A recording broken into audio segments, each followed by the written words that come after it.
मगर उसमें जो गलत काम होते थे मैं उनके बारे में बताता था, तो मैं बताता था तो जैसे आज बन्ना गुप्ता हड़कते हैं और केस कर देते हैं, वैसे भी उस समय के हमारे मुख्यमंत्री थे उसी श्रेणी में थे। जीत हार तो होती ही रहती है, कोई एक जीतता है कोई हारता है, इसलिए लोग कहते हैं कि इसको स्पोर्ट्समैन स्पिरिट में लेना चाहिए। मगर आज तो दुश्मनी हो जा रही है ना, पहले ऐसा नहीं था, कोई पार्टी हार गई, हारने जीतने वाले में दुश्मनी होगी। नमस्कार, देश टी न्यूज देख रहे हैं आप और मैं हूं आपके साथ गौरी रानी। झारखंड की मौजूदा राजनीति हालात पर हम चर्चा करेंगे। हमारे साथ इस वक्त बात करने के लिए राजनीति के चाणक्य कहे जाने वाले विधायक सरयू राय हैं। सर, आपका एसडी न्यूज में बहुत बहुत स्वागत है। झारखंड की जो वर्तमान मौजूदा जो राजनीति हालात है हम उस पर ही बात करेंगे। सबसे पहले हम आते हैं बेबी देवी पर। उपचुनाव से पहले उन्हें मंत्री बना दिया गया। हालांकि मुख्यमंत्री का ये विशेष अधिकार है कि वो मंत्री बना सकते हैं उपचुनाव में किन्हीं कैंडिडेट को, लेकिन आपको लगता है कि वो अपने अधिकार का मिसयूज कर रहे हैं या फिर पावर का मिसयूज कर रहे हैं? देखिए, इस देश में जब वोट देने का अधिकार सबको दिया गया, उस समय भी संविधान सभा में बात उठी थी कि पढ़े लिखे लोगों को ही वोट का अधिकार देना चाहिए। बेबी देवी बहुत पढ़ी लिखी नहीं है, सामान्य हैं। उनके पति यहाँ मंत्री थे, अब नहीं रहे। मुख्यमंत्री को लगा होगा कि हम हमारे मंत्री हैं और लोकप्रिय हैं, हमको अगला चुनाव भी जीतना है, तो उनके परिवार के किसी को हम मंत्री बना देंगे तो सहानुभूति वोट मिलेगा, हम जीत जाएंगे। लेकिन ये एक्सपेरिमेंट भी तो कह सकते हैं ना, पहले हफीजुल हसन के साथ, फिर अब बेबी देवी के साथ। नहीं कह सकते हैं, तो ये तो खुला हुआ मामला है ना, कोई ऐसा तो नहीं है। अब यही ना हो सकता है कि जो चाहते हैं कि ये नहीं होना चाहिए, उनको अगले चुनाव में बेबी देवी उम्मीदवार होती हैं तो वहाँ जाके प्रचार करना चाहिए कि भाई गलत तरीक़ा से किया है हेमंत सोरेन ने, आप इनको वोट मत दीजिए, ये सक्षम नहीं हैं। तो सवाल तो आम जनता के बीच जाना चाहिए ना, तो आम जनता के बीच नहीं जाकर हम लोग मीडिया में बयानबाजी करके अपने मन की भड़ास निकालते रहते हैं। एक मुख्यमंत्री ने अपने विवेक के अनुसार किसी को मंत्री बना दिया, अब उसकी योग्यता का, क्षमता का, उसके लाभ हानि का आकलन तो मुख्यमंत्री ने स्वयं किया होगा। अब बाहर के लोग अपनी प्रतिक्रिया व्यक्त करें और ख़ास करके जो सरकार में नहीं है, विरोध में हैं, वो इसे गलत बताएं और मुख्यमंत्री को कटघरे में खड़ा करना चाहें, तो इसके बदले में उनको इंतज़ार करना चाहिए और चुनाव में जब वो जाती हैं तो वहाँ जाकर उनका विरोध करना चाहिए, बताना चाहिए हेमंत सोरेन ने क्या किया है, क्या नहीं किया है। और जहाँ तक हमारे यहाँ सरकार को चलाने की बात है, उसमें कोई भी मंत्री बहुत स्वतंत्र निर्णय लेने के लिए अधिकृत नहीं है। एक तो सभी मंत्री कैबिनेट और मुख्यमंत्री के अधीन होते हैं, मेजर फैसले मुख्यमंत्री करते हैं। विवेक तो पढ़ने लिखने से नहीं आता है, कोई व्यक्ति पढ़ा लिखा नहीं है इसका मतलब कि विवेकशील नहीं है, अच्छा बुरा ज्ञान नहीं रखता, ऐसा तो नहीं होगा। तो अगर बेबी देवी के पास कोई फाइल जाएगी तो उनके परामर्शी तो बताएंगे, वो अपने हिसाब से परामर्शी रख सकती हैं। उनके सरकार के IAS अधिकारी हैं, तो संचिकाएँ जाएंगी, उसकी विवेचना करेंगी, तो अपने मन से निर्णय ले सकती हो। इसलिए इस पर नहीं जाना चाहिए कौन पढ़ा लिखा नहीं है, कौन घरेलू महिला है, कौन क्या है। मुख्यमंत्री ने बना दिया। इनका बनाना संविधान और नियम कानून के प्रावधान के तहत गलत नहीं है, तो अब इस पर टिप्पणी कोई मुख्यमंत्री का चेहरा देकर उनके प्रति पूर्वाग्रह रखकर किया जाए, उचित नहीं है। सर, अगला सवाल हम लेंगे। आने वाले समय में लोकसभा चुनाव है, विधानसभा चुनाव है। बीजेपी प्रदेश अध्यक्ष का चेहरा बदल चुकी है, अब बाबूलाल मरांडी नवनियुक्त प्रदेश अध्यक्ष हैं। आपको लगता है कि एक आदिवासी चेहरा लाकर क्या गठबंधन सरकार को आने वाले चुनाव में कुछ परेशानी हो सकती है, चुनौतियां हो सकती हैं?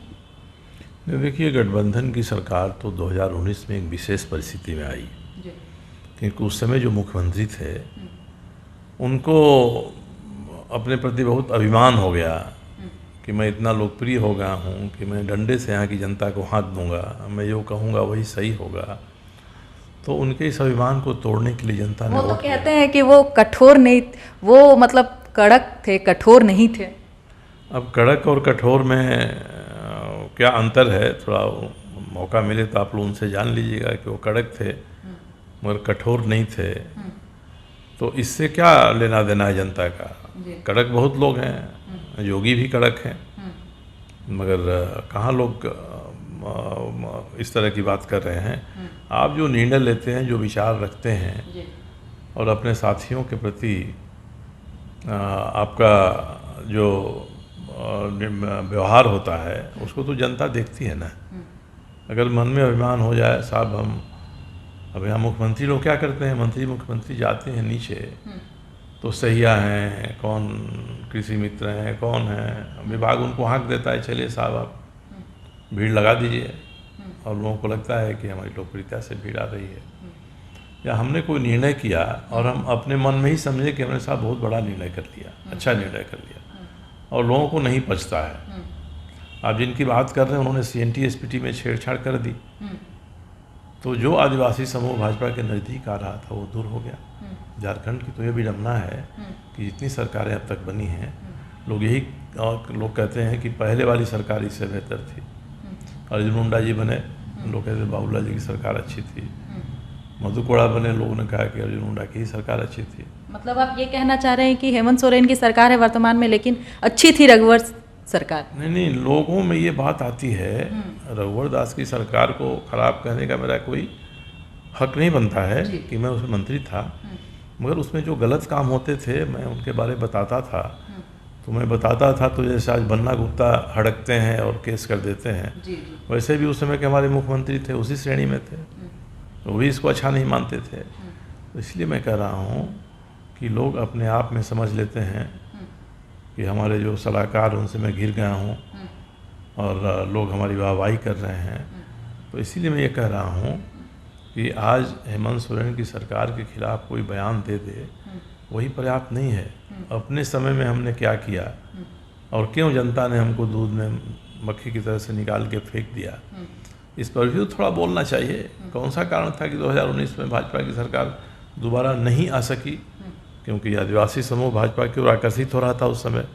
एक CNT SPT पर मुख्यमंत्री के निर्णय ने अलग थलग कर दिया इनको, समाज में समरसता बन रही थी, वो नहीं हो सकी। इसलिए जितना नुकसान भाजपा को और झारखंड के लोगों को हुआ 2019 की सरकार को बदल कर, उसके लिए कौन जिम्मेदार है? जो जिम्मेदार है वह अगर अपनी गलती नहीं मानता है, लोगों से क्षमा नहीं मांगता है तो इसका मतलब है कि आज भी वो व्यक्ति मगरूर है, आज भी वो व्यक्ति अपने आप को गलत नहीं कहना चाहता है। वो व्यक्ति यही प्रचार करता है कि दूसरे लोगों ने उसके खिलाफ दुष्प्रचार करके उनको भी हरवा दिया और सरकार को भी हटा दिया।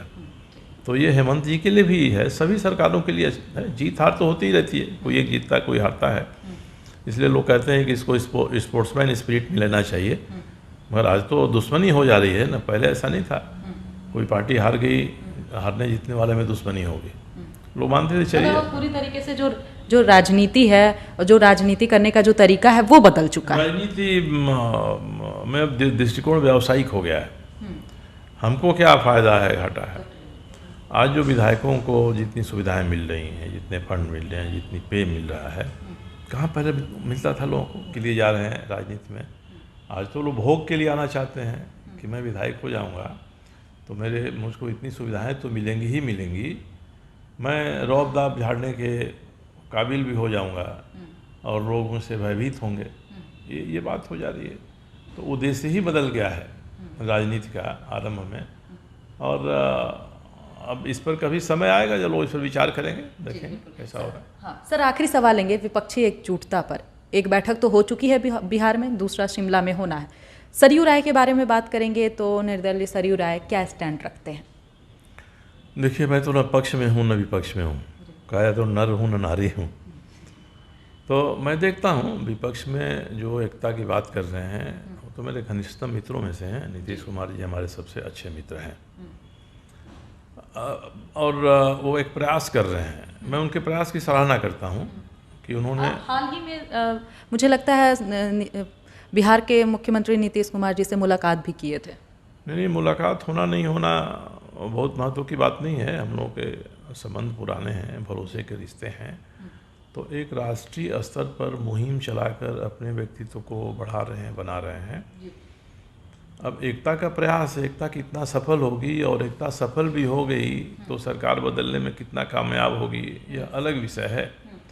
और ये पहली एकता नहीं हो रही है। 1964-65 में जब जनसंघ के उस समय नेता पंडित दीनदयाल उपाध्याय थे, डॉक्टर राम मनोहर लोहिया थे, उन्होंने गैर कांग्रेसी दलों को इकट्ठा किया था 1966 में पूरे उत्तर भारत में विधानसभा से कांग्रेस का सफाया हो गया। जयप्रकाश नारायण ने 1974 में यही किया, इंदिरा गांधी हार गई, कांग्रेस का सफाया हो गया।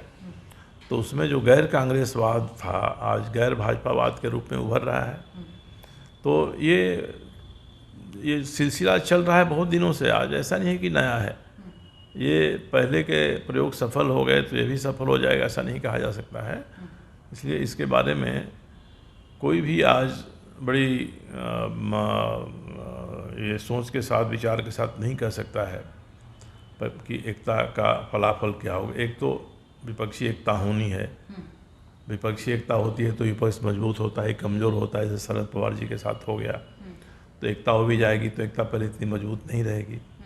तो एक तो ऐसा है कि विपक्षी एकता होती है कि नहीं, होती है तो कितना मजबूत है, और इतना मजबूत तो हो जाएगी कि नहीं कि नरेंद्र मोदी की सरकार को हटा दे। ये कई इफ बट हैं इसमें, किंतु परंतु हैं।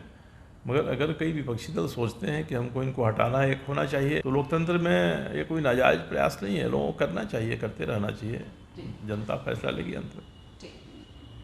तो हमारे साथ इस वक्त बात कर रहे थे निर्दलीय विधायक सरयू राय, जिन्होंने कई मुद्दों पर अपनी बात रखी, लेकिन जो है अहम बात विधायक सरयू राय ने कही वो यह कही कि आज का जो राजनीति जो है वो पूरी तरीके से बदल चुका है और राजनीति अब सिर्फ लोभ के लिए की जाती है।